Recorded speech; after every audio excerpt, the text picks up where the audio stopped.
I'd like to call the regular meeting of the Lane County Board of Commissioners to order. Again, it's Tuesday, April 10th, 2018, and this is our afternoon session. We'll start out with Public Works, and it is the third reading and public hearing for ordinance number 1802 in the matter of amending Lane Code Chapter 14 to add, revise, and delete definitions and provisions to modernize and update the entire chapter, amending Lane Codes Chapter 10, 13, and 16 to update references, definitions, and provisions for consistency with Lane Code Chapter 14, and adopting severability clause. File number 509 PA 16-05492. And we have Amber Bell with us. And I will start out with noting that this is a continued public hearing, and the hearing on this matter was opened and testimony was received on March 13th, 2018. And of course, today is April 10th, 2018. The proposed Lane Code amendments are subject to the applicable criteria identified in Lane Code 12005, 12050, and 162522. In the order of these proceedings, we'll hear from staff first, and then will be followed by public testimony and then additional staff comments. Again, I want to remind everybody the failure to raise an issue with sufficient wow, I'm having trouble today. Can you tell I've got a head cold? With sufficient specificity, I get it, to enable a response may preclude appeal to the Land Use Board of Appeals on that issue. Prior to the conclusion of the public hearing, any participant may request that the record be left open and to provide an opportunity to present additional written evidence or arguments regarding the application. And then the board's decision may be appealed to Land Use Board of Appeals in accordance with ORS Chapter 197.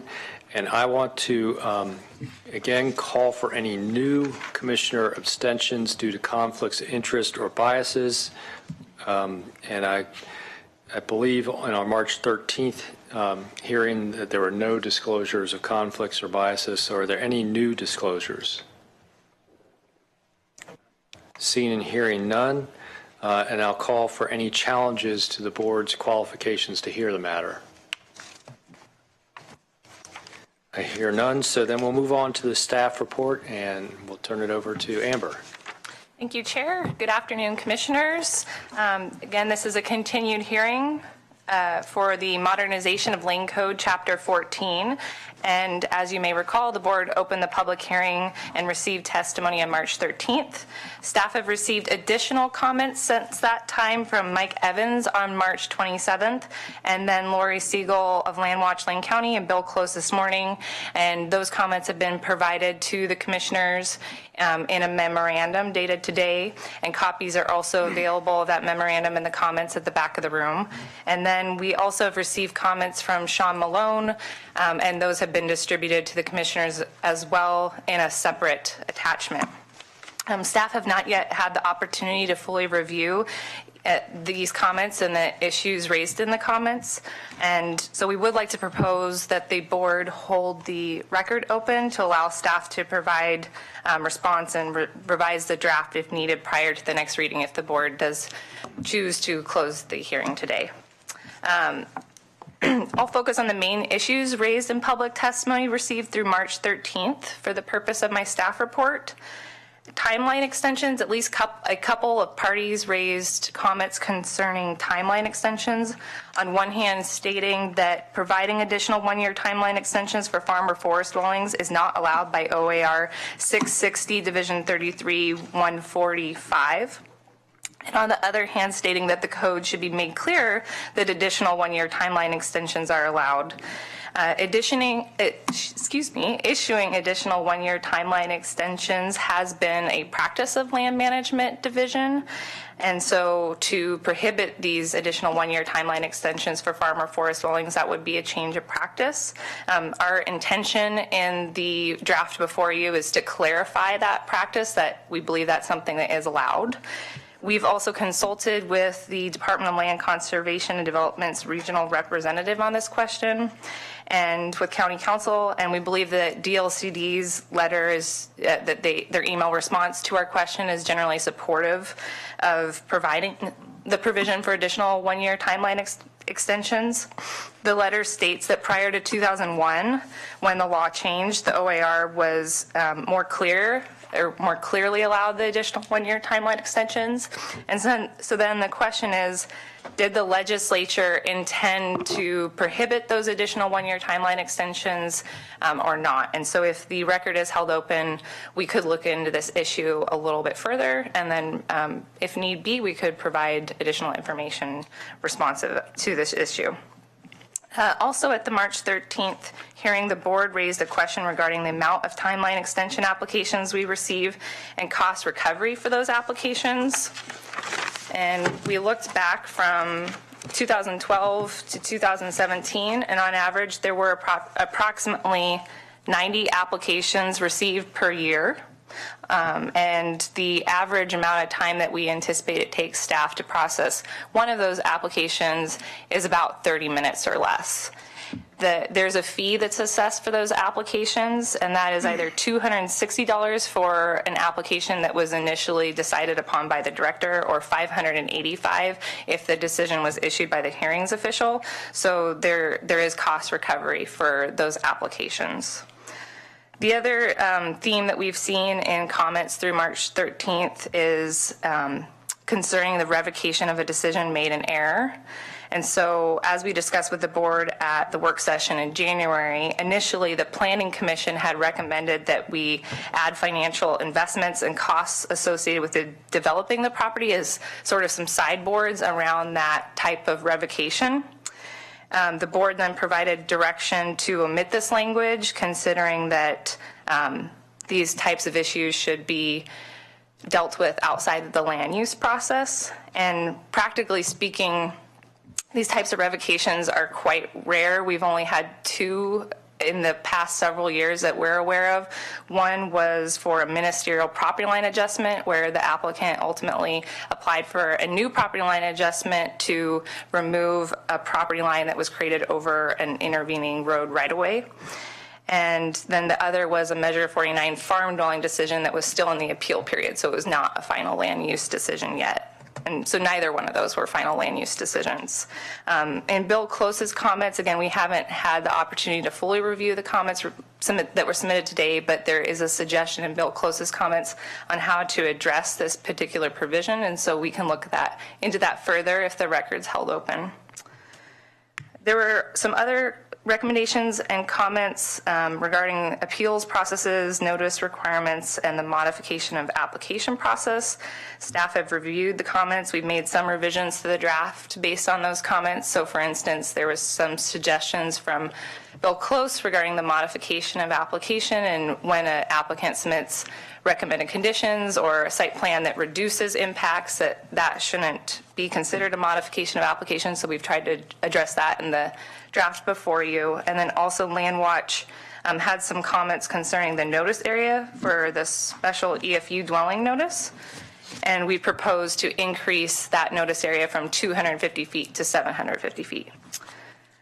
We've also made a handful of additional revisions based on further staff review, and those are summarized in the board packet, so I won't review each one of those, but one example is we proposed that in the LUBA remand procedures, for LUBA remands that the board has elected to hold an on-the-record hearing for, when we receive a LUBA remand, that would go to the board, but if the board elected not to hear the matter, then the LUBA remand would go back to the hearings official.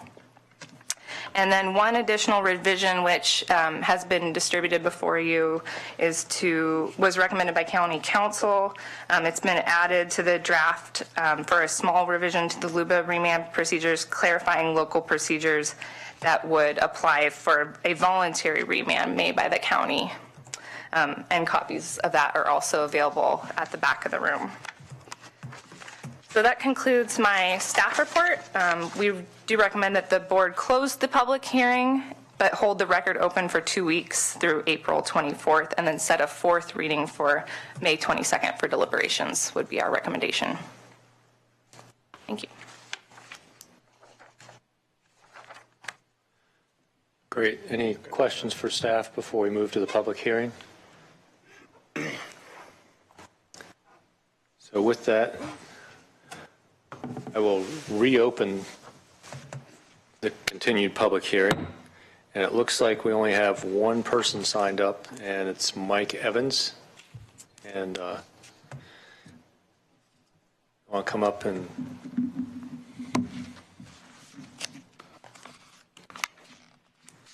Thank you, Commissioners. Good afternoon, staff. My name is Mike Evans. My address is 475 Oakdale Avenue in Springfield. Initially, I was going to recommend that the staff's recommendation just to move to deliberation would be the appropriate thing to do, but after looking at all this last-minute information, I think if you could leave the record open, I guess that would be my preference at this point, because I'd kind of like to see how the staff responds to some of this last-minute information. My information was not last-minute, by the way. I submitted that on March 27th. It was these other guys who were the bad guys. A couple things in addition to what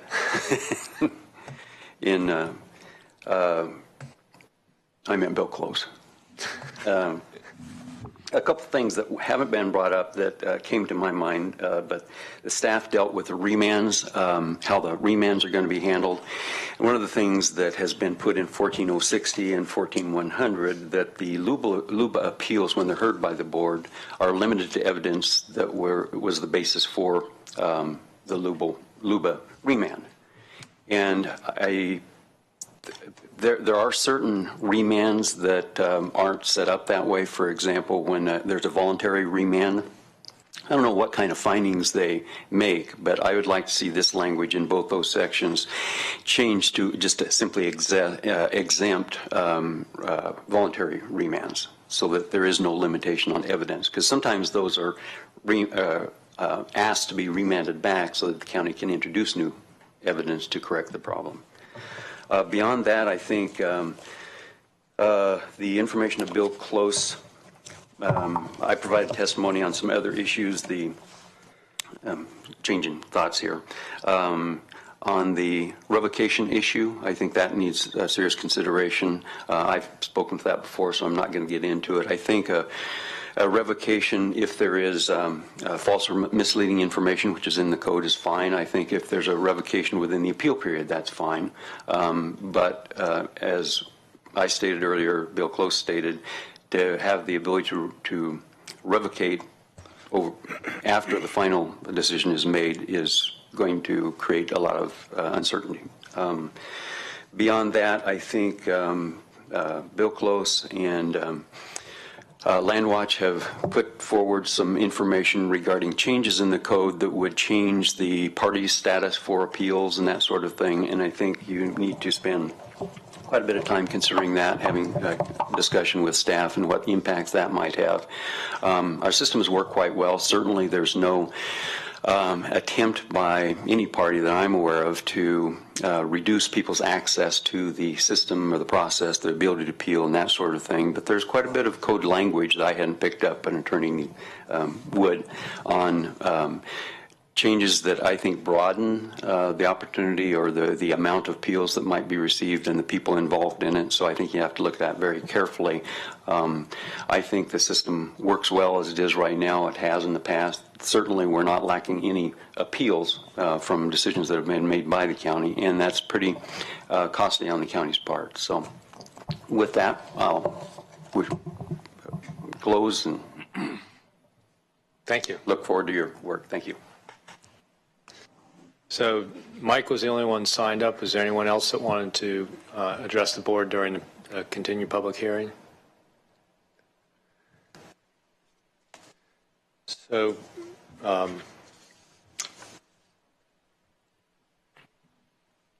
is there any additional comments from staff before we close the public hearing?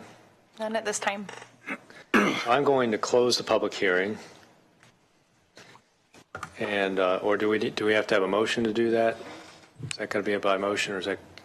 I think it's within the chair's. Okay.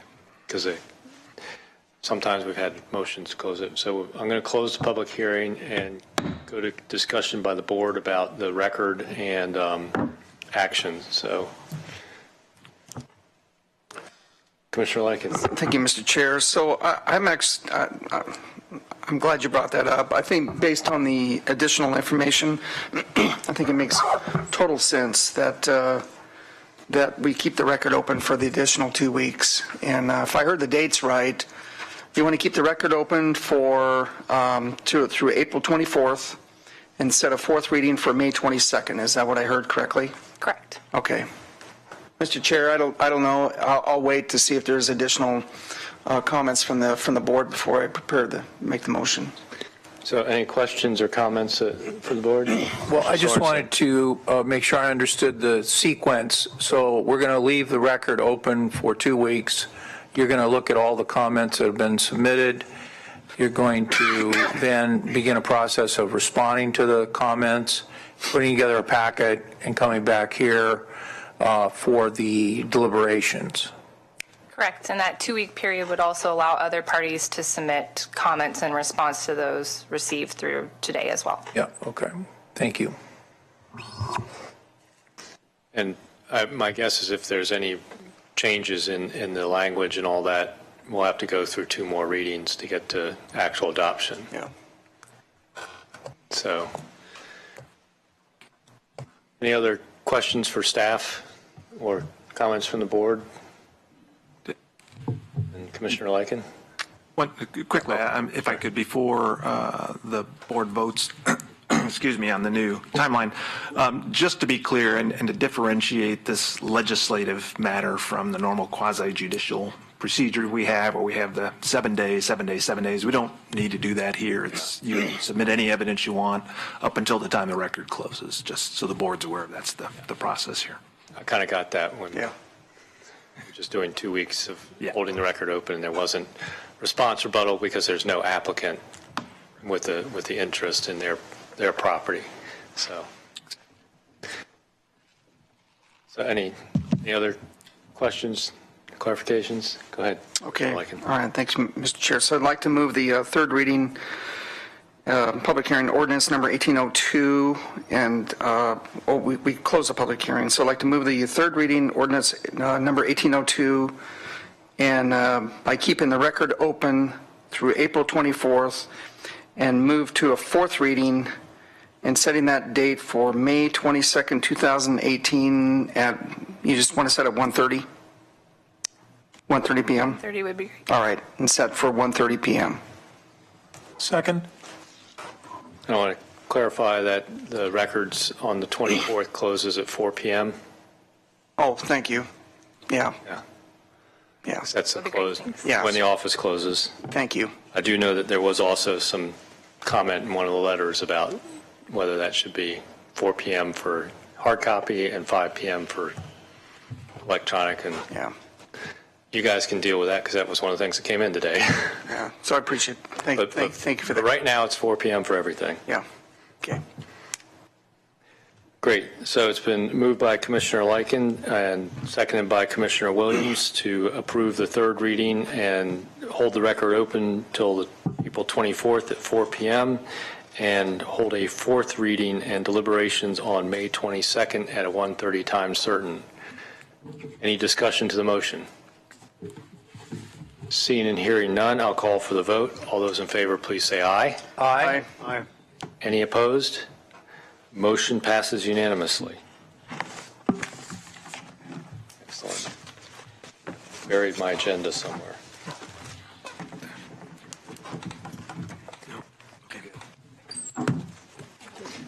Thank you. So we are on to review of assignments. I don't have any. No assignments? Didn't hear any, I should say. Yeah. Sounds like May 22nd is going to be a busy day, wasn't there something else that got deferred to May 22nd? Something from this morning. Something from this morning. Yeah, Oh, the street vacation. yeah, yep.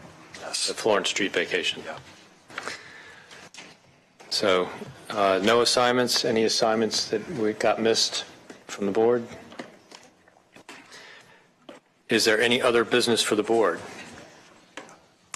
Seeing and hearing none, I'm going to adjourn the board meeting and remind everybody we have a budget committee meeting at 3 p.m. tomorrow. We are adjourned.